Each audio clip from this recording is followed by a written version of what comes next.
Good morning. Welcome to Fairview Community Church. I'm not actually in our church, but as we affirmed last week, Fairview Community Church is not the building located at Fair and Fairview and Costa Mesa. We are the church. So whenever we are gathered together, even in this virtual way, we are the church. And what kind of church are we? We are a proud, open, welcoming, and affirming congregation of the American Baptist Churches USA and the United Church of Christ. Which means we are intentional about our love and our welcome of the LGBTQ plus community. This is our second Soul streaming service. We are hoping to work out some of those kinks from last week. I guess we were so popular that we broke the internet.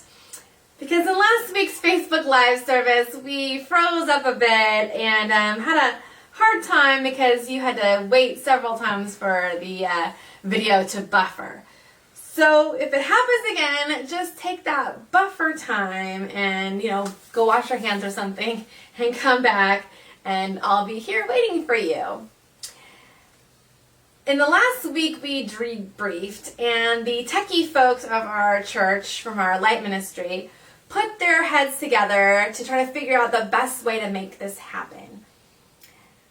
The result is that Amaya McIntosh found a particular streaming service and she worked with Mike Caracas in the back end. Kathleen Gregory loaned us her incredible camera and the tripod. My husband's still on duty as the cameraman.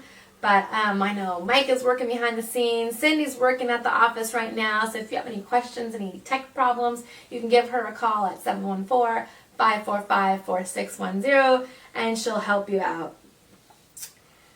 Cindy is the one who put the lyrics together. Mike's putting the music together. They got from Music Mike and the music team. And we hope that the entire service will come together seamlessly.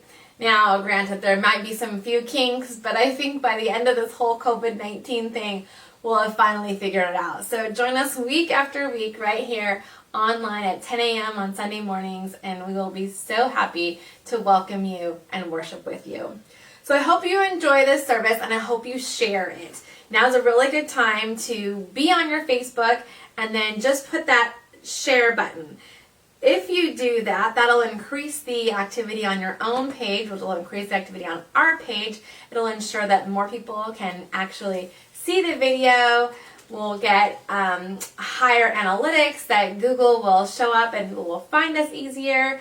And, more importantly, our friends will know who we are and what we believe and how we see God working in our lives and in our communities together.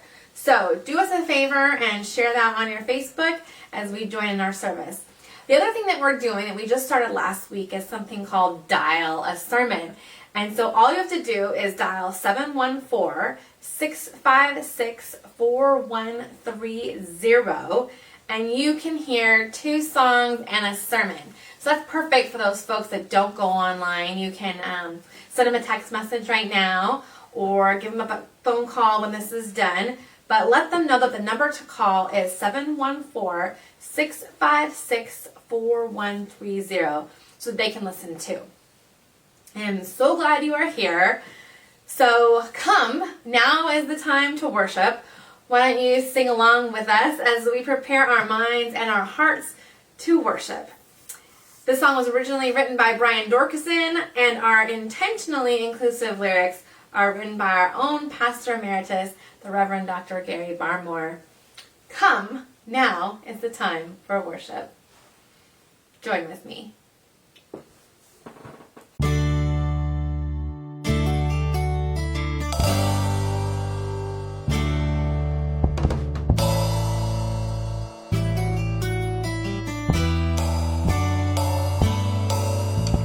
Come, now is the time.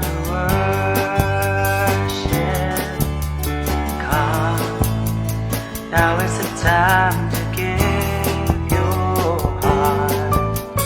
Come, just as you are to worship. Come, just as you are before your God. Come, every day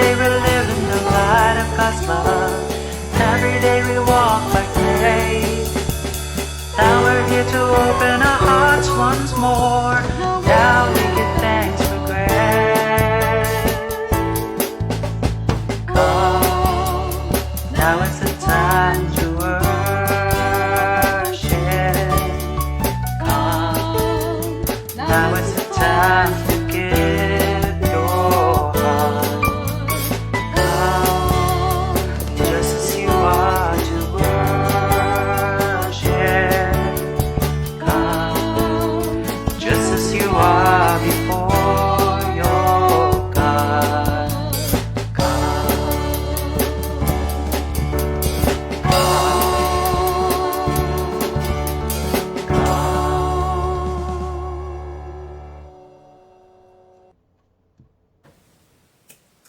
Come just as you are, with your coffee, in your PJs, on your couch, over breakfast. Just come, come. For now is the time for worship. For our second week in a row, our music team came together apart to layer voices and instruments in order to make that song and the other songs this morning work. We've got Tracy on the drums, and Adam on the bass, and Elena, Harley, and of course our music director Michael Phillips is on voice and piano. And somehow, through the miracle of the Spirit and technology, they all joined together to create this song. And hopefully your voice combined with theirs to lift all of our voices to God. So this is the time where we like to say, let's all greet one another. And I want to encourage you to do that today as well. Look and see who's on. Say hello. I know that Mike's on, and Elena's on, and Cindy's on. Cindy's actually ready to troubleshoot anything you might need. You can give her a call, either a message on Facebook, or just call her up at our phone number, 714-545-4610, and she will help you with whatever it is you might need.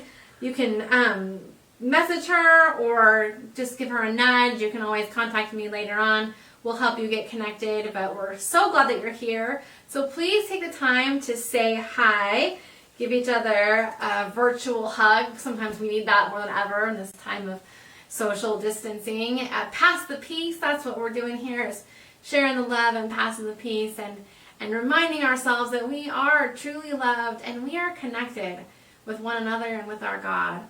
So I hope that you will enjoy our virtual church service, and that this will give you an opportunity to be introduced to the fun and faithful people of Fairview Community Church. With that in mind, I want to also announce that we are holding a virtual fellowship time after church, so please join us on Zoom. Maybe Mike is putting that invitation up here on the screen, or Cindy's typing it in right now. You can put it in the comments. Tracy is hosting our fellowship time today, so we're going to hop on her Zoom and get a chance to socialize with each other, talk about the service, the sermon perhaps, the Lenten series. Most importantly, just get an opportunity to connect and see how everyone's doing. We're definitely trying to figure out how to do church in this new era, and I want to make a couple of other announcements while we are gathered. Our 40-ish and under group meets once a month. We call it Theology on Tuesdays, TOT. Normally we meet at the Claim Jumper at 6:45 on the last Tuesday of the month. But in this era of physical distancing, we are going to be socially connecting over Zoom at 6:45 p.m. this Tuesday. Jessica Shirley is hosting us on Zoom. So unfortunately, it is BYOB. Bring your own beverage, BYOA, bring your own appetizer. But we would love to connect with you. Don't worry if you're not in the 40-ish and under age group, we don't actually check ID. So you're welcome to join us. The other thing I want to be sure to announce is that we have this incredible team of good deed doers. This is a ministry team of helpers who are helping out during these crazy times. We've got Asunta and Adam and Emily and Elena and more. I probably can't even name you all. There are so many people out there who are making sure that if you need groceries or prescriptions or some other necessity to be picked up, that you can get them. especially if you are over 60 or immunocompromised.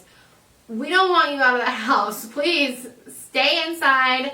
We will come to you. Let us help you get what you need. So call the office at 714-545-4610. Operators are standing by. It's Cindy. She's waiting to hear from you.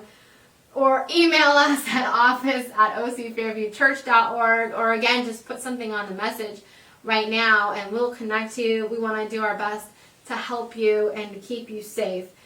Thank you so much, this incredible team. You are all amazing. Your hearts are so big, and we are just so blessed to have you among us. This is what it means to be church. So thank you so much for coming together. Thank you for being a part of this community. Thank you for being intentional about creating connection and for sharing the love of God as you shine with that light of God, carrying it out into our community and into our world. I often say that the most important thing we do together is to come together in this time of prayer. I think that's because we allow ourselves to be vulnerable with one another and to be vulnerable with our God, to open ourselves up to experience something beyond ourselves and our ego, but connecting with something bigger than us, the infinite, the ground of our being, to one another and all that is. And so I want to invite you now to center yourself, to begin to feel your own breath and focus in on your prayers as we join our prayers together. As always, I am going to do what we do at church every week. I'm going to begin this prayer, and then I'm going to leave a space for you. And you can type that prayer in. You can share that with one another. You can say it out loud to let the voice be lifted and let our God hear. We can all simply share the space together and know that we are connected as one. And then I'll close our prayer together. So if you will join with me in prayer. Holy God, of many names and no name at all, we pause to meet you now in this moment, to breathe you in and experience you in our world and in our very lives. We're only just beginning to fully understand the depth of what is happening now. We're working at home, we're interacting on the computer, we're homeschooling our kids, we're worried about our parents and the elderly and the sick and the vulnerable. So much to hold on to in these strange days. We are grateful for the helpers, for the heroes of society, for the healthcare workers, for the doctors and the nurses and the CNAs and the janitors who keep our worlds clean, disinfecting wherever possible. Bless the grocery workers who keep us fed and those who work all night to restock the stores. There are so many people out there ensuring that our lives can go on relatively undisturbed, even as we figure out how to carve out routine in unfamiliar territory. We are ever more mindful of our interconnection and how we must rise to live out your mandate, to love our neighbor as ourselves, to care for the least of these, knowing that our actions matter. And so we pause to lift up a name, to share in our prayers, to connect together with you, oh God, and with each other. It matters not that we are physically apart. We are ever connected in heart. So holy and loving God, hear our prayers.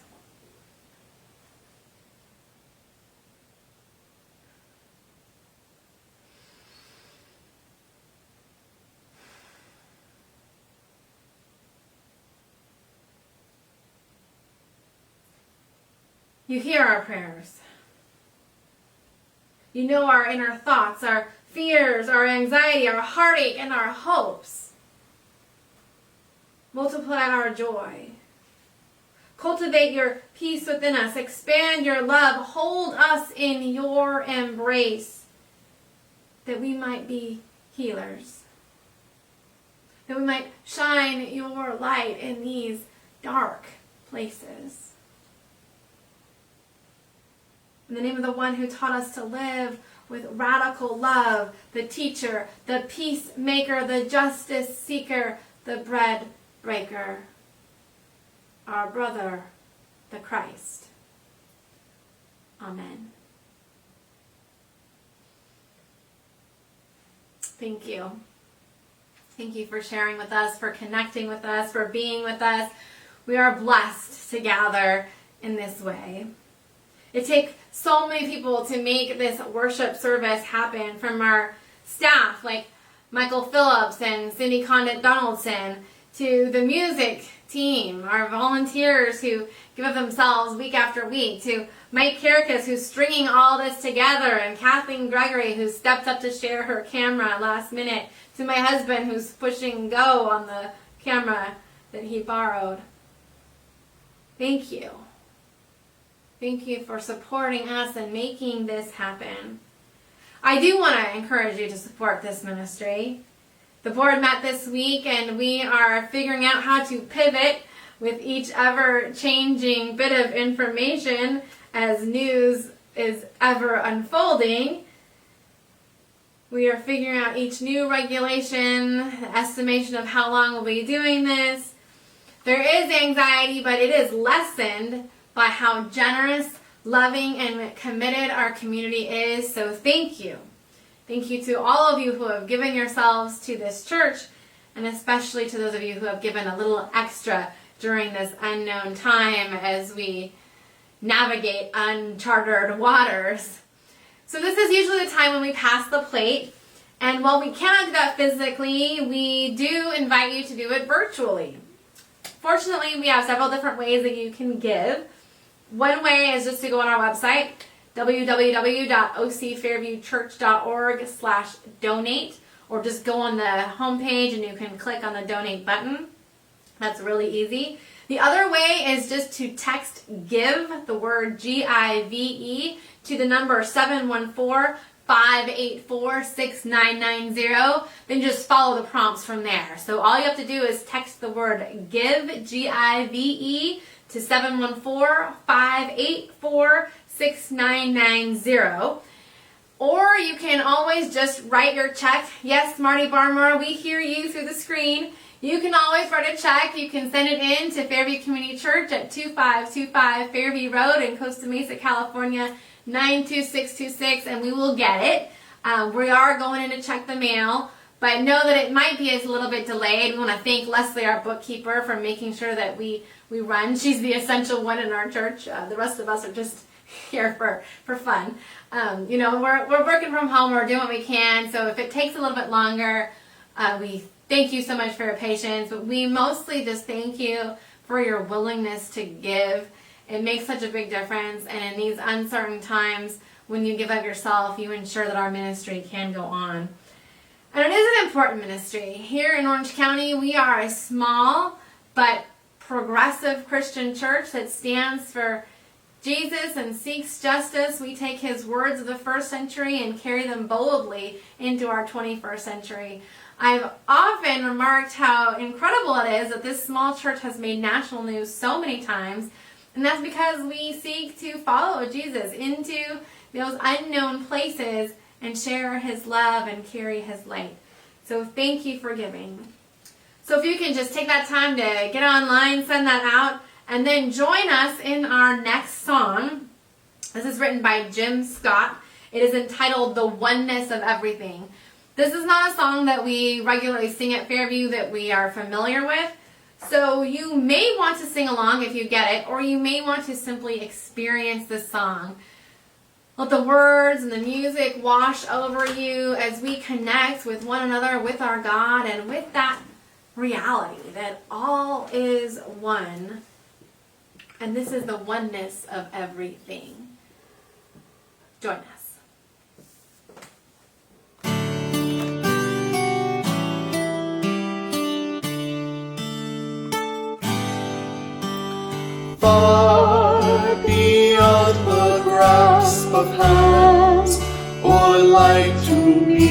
the eye past the reaches of the mind.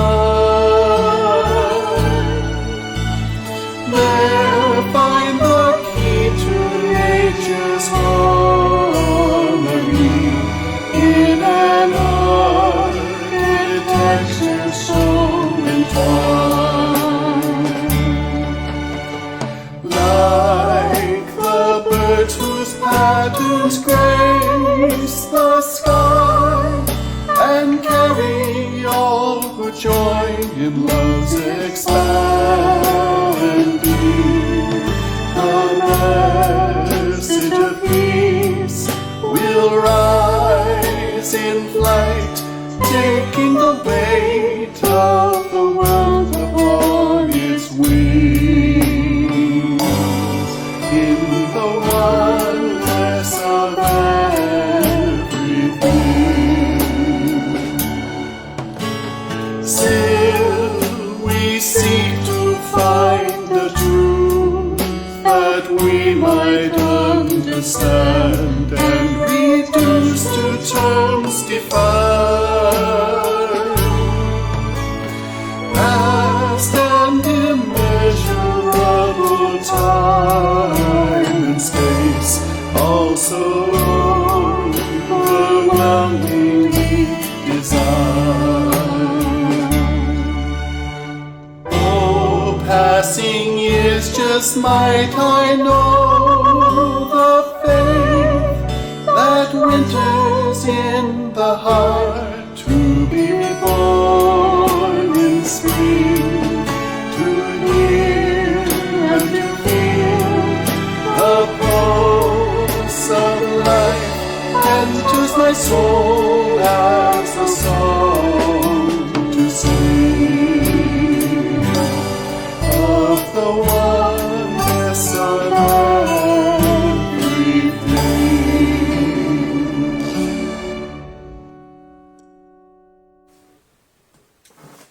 This morning reading comes to us from the book of Ephesians chapter 4, verses 4 through 6. I therefore, the prisoner in the Lord, beg you to lead a life worthy of the calling to which you have been called, with all humility and gentleness, with patience, bearing with one another in love, making every effort to maintain the unity of the Spirit in the bond of peace. There is one body and one Spirit, just as you were called to the one hope of your calling, one Lord, one faith, one baptism, one God and Father of all, who is above all and through all and in all. It seems like a lifetime ago, but apparently it was actually just last month when my kids and I met up with my mother's-in-law at Walt Disney World. And for the first time, we visited Animal Kingdom. We went to the Avatar land and experienced a sensory-filled walk through the land of the Na'vi, including 2 really cool rides, which I'd highly recommend, even though the lines are really long. But if anyone ever goes out in public again, I hope you will make the trek to Florida and go to Animal Kingdom and check out that Avatar land and experience all the colors and lights and beauty of it. So this week, my daughter begged me to watch the movie. I didn't remember much of it. I hadn't actually seen Avatar since it came out way back in 2009, but it really is such a great film, though I'd probably refrain from showing it to a 5-year-old. That said, she was begging. She really wanted to see it, and we had time on our hands. What struck me about the film was the connection the Na'vi people had with the land, the trees, the other beings, and the Iwa, what they called their deity. The human beings of the film didn't understand it. They couldn't believe it, and for the most part, they failed to see the connection that each being had with the other. And yet this film, which is a cautionary tale for humanity and our relationship with the environment, also poses interesting and important theological questions. As we continue our journey to I Am, we also are asking important and interesting theological questions. And it seems to me that in such a time as this, we should explore theological questions because we're all holding a lot right now. But it is in times such as these that we ask ourselves, where is God? And if we see God as some otherworldly being that exists beyond ourselves, beyond our world, we might feel abandoned. We might feel more isolated than we already do. Or we might feel worse, as though God is punishing us, causing this plague to surge through humanity. How we articulate our theology matters in times such as these, because we can either feel disconnected from God, abandoned by God, punished by God, or we can feel connected to God, partnered with God, united to that very God among us and in us. So you might imagine by the songs that we've sung and the scripture read that I'm not advocating for a God that is disconnected and removed, but rather I'd like to explore the idea that the I Am is in all. And I think that the theological worldview of the Na'vi in the film Avatar, though certainly different from my own theological perspective, illustrates this concept of God in all. The I Am is in all. Over the last several weeks, we've explored biblical understandings of God, beginning with Moses' experience of God in the burning bush and God's affirmation, the simple I am, that implies that God cannot be encapsulated in a name or stuffed into a box. God is. Ultimately, we've been unpacking what that means week after week as we explore I am in God, who God is, what God is in our lives. I am in Jesus, in humanity, our own selves as individuals, and as we live out our lives in community. Today we look even further than the I am in an individual like Jesus, or the I am in us as individuals, or even the I am in us as a collective, and we look at the I am in all. I think the Na'vi people got this in a mystical way that recalls the mystics of our Christian tradition and other mystical traditions the world over, be it the Jewish mystical tradition of Kabbalah, or the Muslim mystical Sufi tradition, or the Hindu understanding of Krishna or Vishnu incarnated in the world. Mystical understandings differ, but the union of God with humanity or with the world is not a unique concept. It's one that is embraced throughout the world and its religions. God is not other, not some deity that exists somewhere beyond our world, or that at one time permeated our world, that transcendent one, but rather not one, but the one that is part of all, God in all. Now that's not to say that God is all.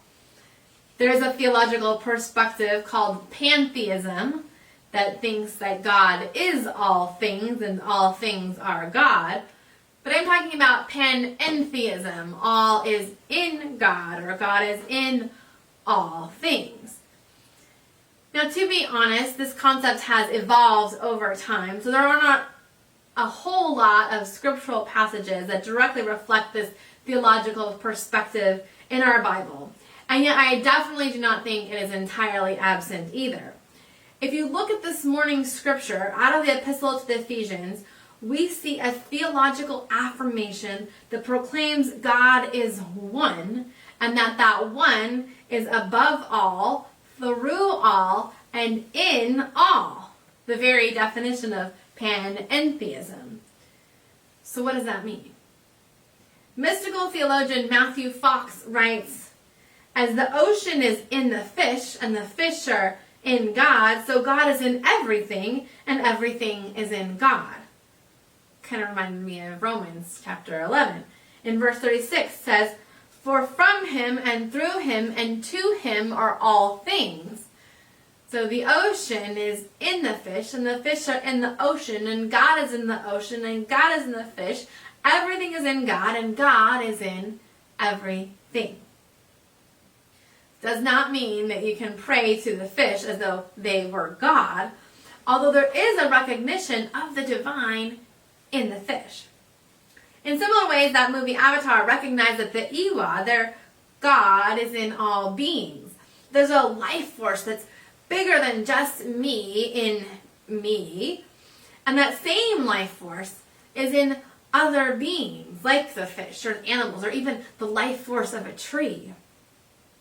What the humans of that film failed to recognize was that in each being, the divine lived. And therefore, you had to respect the divine and look for the lessons of Iwa, the name of their God, in each being. Saint Francis of Assisi seemed to really tap into this recognition of the connection between himself and the animals. Even his Canticle of the Sun is a recognition that brother sun and sister moon are somehow related to one another and to him himself, to the divine, that all are a part of this divine family, this oneness of God. Now, it does not mean, once more, that we ourselves are God. This is something particularly important to recognize in our society, especially in an era where humanity thinks it can rule over the earth. The very reflection, if not the embodiment of a God that is all-powerful to lord that power over everything else. No, we are not God. But rather, we must recognize that the divine is in all things, means that we must cherish one another, other beings, and perhaps, in fact, even the earth itself. And that's what the Navi understood in their realm and their theological perspective. Process theology embraces this idea of God in all in a way that demands that we recognize our co-creative powers with God. Process theology trades the characteristic of an omnipotent God to affirm an all-good God. That means that God does not willingly withhold action in the world, but rather God is in the world, active in us. So that when we act for the good of creation, we act with God, as agents of God, as God even in us, that's acting in us and acting through us. Therefore, God is not responsible for the bad things of this world. God did not cause COVID-19. God did not punish humanity with a plague upon the world. This is not due to our bad behavior. It is not because God is punishing gays, somehow the favorite scapegoat of our radically right Christian brothers and sisters. This is not a punishment from God to teach us a lesson. But I think that COVID-19 can teach us a lesson. But process theology says that even as God is not responsible for this pandemic, that does not mean that God is absent from our experience of it. Because God is in us, in all, acting through us to impact the world. Innate in the concept of process theology is agency, that we must be active and willing participants, that God cannot force us to act. We must do this out of a desire to unite with God, to work for the betterment of creation. Not because God forces us to, as though God, the master puppeteer, pulls our strings and we then dance, but rather because God compels us out of our own desire to do God's will. You can probably guess why this makes sense to me. It explains why God would not act when bad things happen to good people. It explains why God would not have intervened during the Holocaust, and why God is not swooping in to stop the coronavirus today. But But it does not mean that God does not exist or that God is impotent. Because even as I would trade omnipotence for the assurance of goodness, I do not believe that God is without power, that God is impotent. In fact, I think God is very powerful. And I believe that power can be felt in our world. I can feel it in others and I can feel it in myself. We've already talked about the light of God in us when Jesus said that you are the light of the world. We talked about God in us as the living body of Christ. And today we talk about it in all. Because I feel the power of God not only in humanity but also throughout creation. I feel it so powerfully when I dig my toes into warm sand with a vast ocean before me. Or even more so when I'm in that ocean, much like the fish that Matthew Fox describes. I think of countless times snorkeling where I can hear my own breath, like the ruach of the Spirit, so much louder than the outside world beyond me, muffled in its way.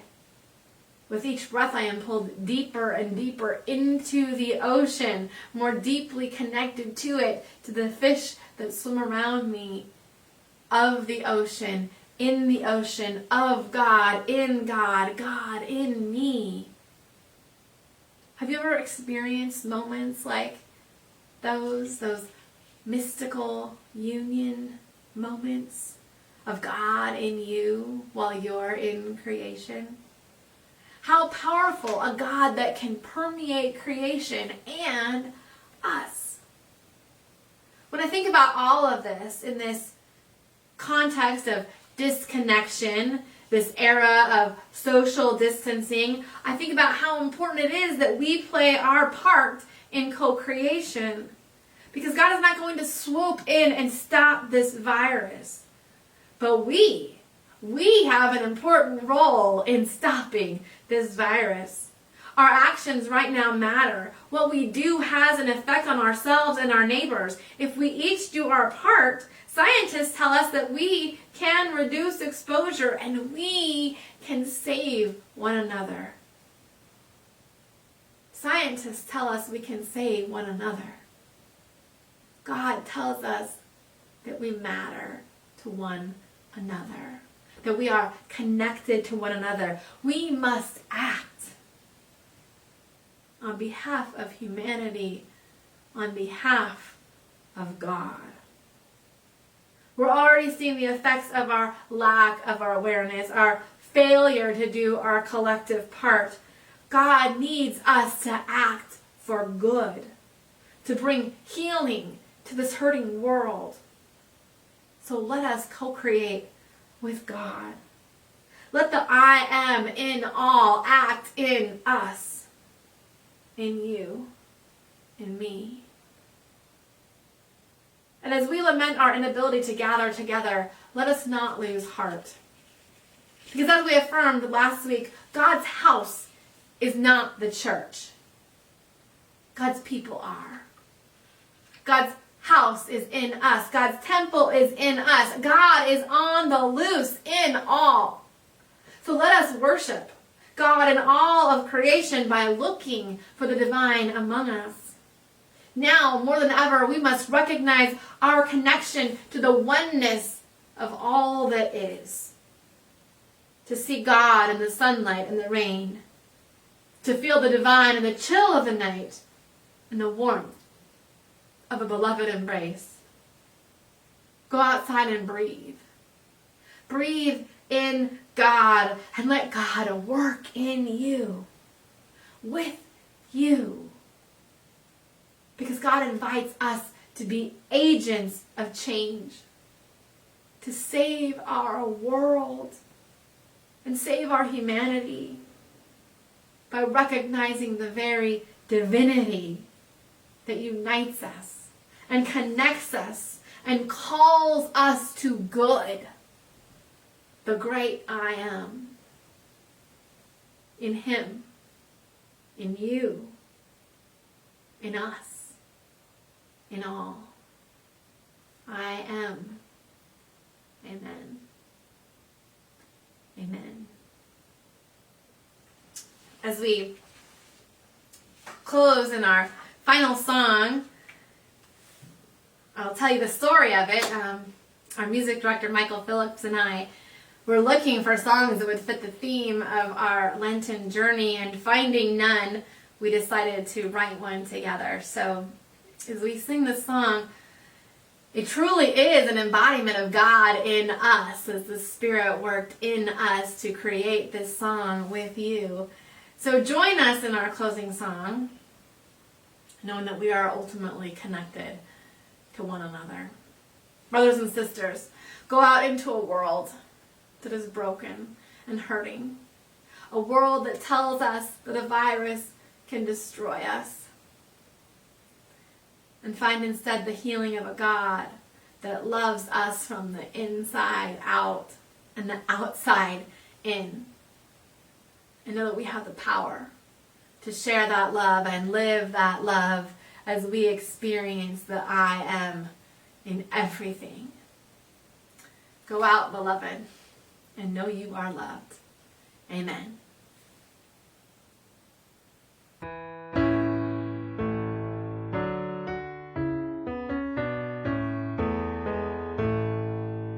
The journey to I am is the journey of the soul. The mystery shall unfold as the journey makes us whole. The great I am simply is, no words can yet describe. Not mine, hers or his, no religion, race or tribe. The Spirit's breath infusing